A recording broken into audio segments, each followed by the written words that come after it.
super gay. Oh, We are both super gay.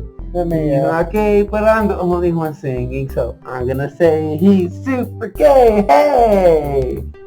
Hi, Internet. This is Moonraiser And Nico. and we're just go ahead and we wanted to.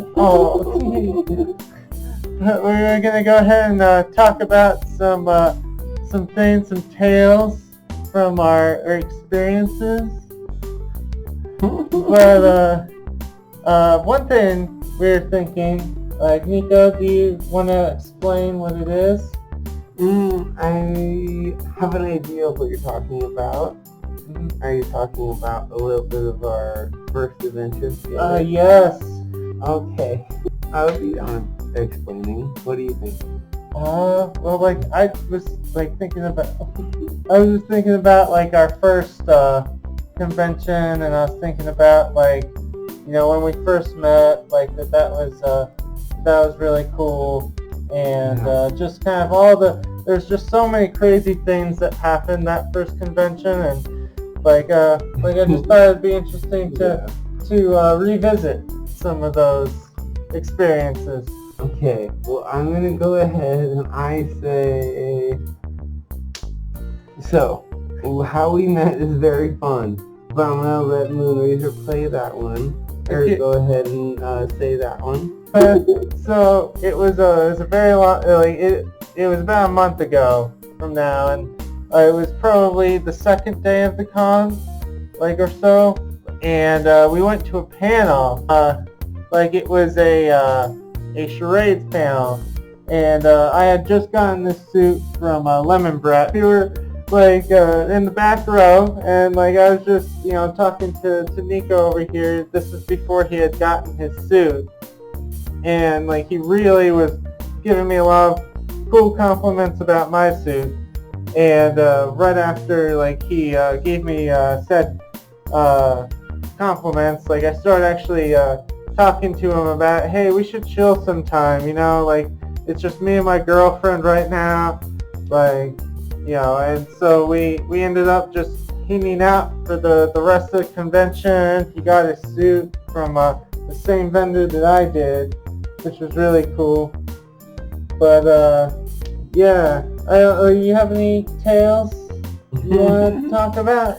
Well, I would just say that I thought it was super amazing because I started off, I was really worried because actually the people that I had planned on going to the furry convention with kind of backed out last minute. So yeah, I was terrified.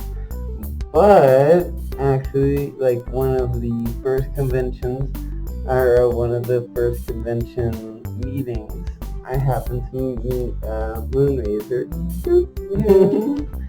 and he was super sweet, and I loved him and his girlfriend from the second we met, and I was like, oh my gosh, I want to be friends with them.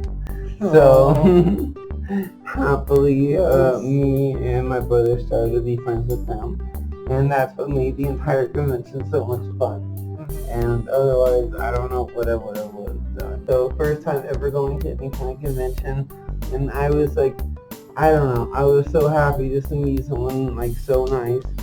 And I was appreciate that. I was really hoping that the furry convention would be as nice as it was online, because everybody I met online had been so supportive of me and my sexuality. So it had been so friendly and fun. So I was hoping that it would be the same way in real life, and thanks to you, it was. Yeah, and it was interesting to talk to you about it was really interesting to talk to you about a lot of that stuff, because one thing that I didn't realize is there's not actually many straight furries. Yeah. So that's something I find funny, is because I have not met many, even in my years of being a furry. Being straight is pretty rare, but my buddy over here, my cute little, yeah, there we go. My cute little Moonraiser here.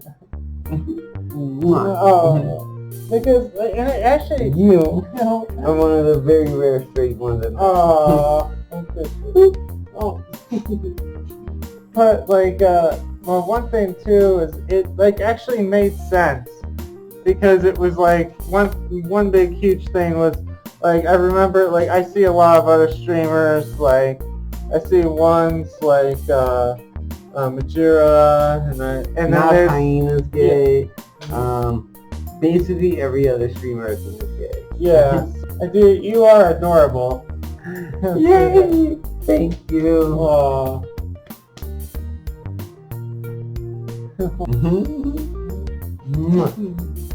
Oh, one thing I was gonna bring up. One thing I remember we were talking like about just the love of the furry fandom, Yeah. like just how like great that is. Yeah, so like online, since I was probably, I don't know, like ever since I was 12. See, yeah, it's backwards, right? Bam! Ever since I was 12, I was like a little bit curious, and I kind of realized I was into guys. So I started to look that up, and everyone else was kind of rude about that, or they weren't super accepting. But when I went to the furry fandom, like everybody was super happy for me, and everyone was super just like accepting of it. So I felt so much better when I was in the furry fandom, and I was just like, yay, like I finally found my place. I know. And yeah, so ever since then I don't know, I thought that I knew my place was in the furry fandom. Oh, that's so sweet. And like that, and this was all in high school too, like that you became a furry. Middle school and high school, yeah. Because like I know with me it was like at the end of high school. And at the very end of high school, like it was very momentous because it was like for many years before that, like I'd always been trying to fit into a more popular crowd. Like I had been trying to be this person that I really wasn't, and then it was like I finally just started to realize I'm just gonna be me, and things changed instantly. Like that was when I started really loving the furry fandom. Was when I randomly decided that like it was time to be myself and not trying to be something else that like someone else like wanted me to be, or just generally trying to fit into a different crowd. Like that was a really a big thing for a very long time that I did. But I feel like this crowd is a lot more accepting, just like Neko said, and I also feel like that it's a crowd that I belong in, like, and it's very important to me. I think that's also too kind of why I really wanted to make a video with Neko, is it just kind of explaining just kind of how important the fandom is, just, not just to like my daily life, but kind of like my identity, like I don't know, is that kind of how you feel? Like it's really important to your identity that like you be a furry? Yeah, exactly. Like ever since I was probably, like I said, 12, 13, I was really I saw myself as a furry, and I don't know, I saw myself as many different things, but like I don't know, I always saw furries as different and just accepting and fun.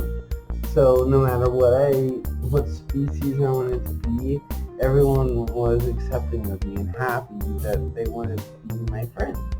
So I really liked that, and I don't know, ever since I was young, I saw that was a super duper happy and accepted part of the fandom, that no matter what you wanted to be, you can be them. So I don't know, I thought it was cool. Yeah, it's like imagination is the limit. like the imagination aspect of the fandom is very powerful, and it really drives some very creative minds, Yeah. Like some creative people really rise up in the furry fandom, just because of the imagination that is required to, be in it, I mean, wouldn't you even call Walt Disney a furry? I mean, he was a huge fan of anthropomorphic animals, so, Yeah. I think so, yeah. Yeah, exactly. So it's like even people as big as Disney, they are anthro fans. So at the very least, I would say they are furry. Yeah. No, totally. Yeah. And at the most, I would say they are furry fathers. Like founding fathers, but furry-wise. Right. It's just so fun, too. I think that's the big thing, too, is it's fun. As long as someone's having fun and isn't hurting anyone, it should be fine. Exactly. Yeah. I agree. As long as you're not hurting anyone, why would anyone care? Yeah. Even a noise complaint, that hurts someone. But furry, that hurts no one. So why is anyone complaining? Yeah, exactly. Yeah. We're just here to be fun. Yeah. Yay. And that's just what all fandoms, I feel like, are going for, They're just love and acceptance. But yeah. Well, this has been Neko. This has been Moonraiser. I hope you guys have a great night. Have a good night. Bye. And love you all. Mwah. Mwah. Bye, guys. Bye.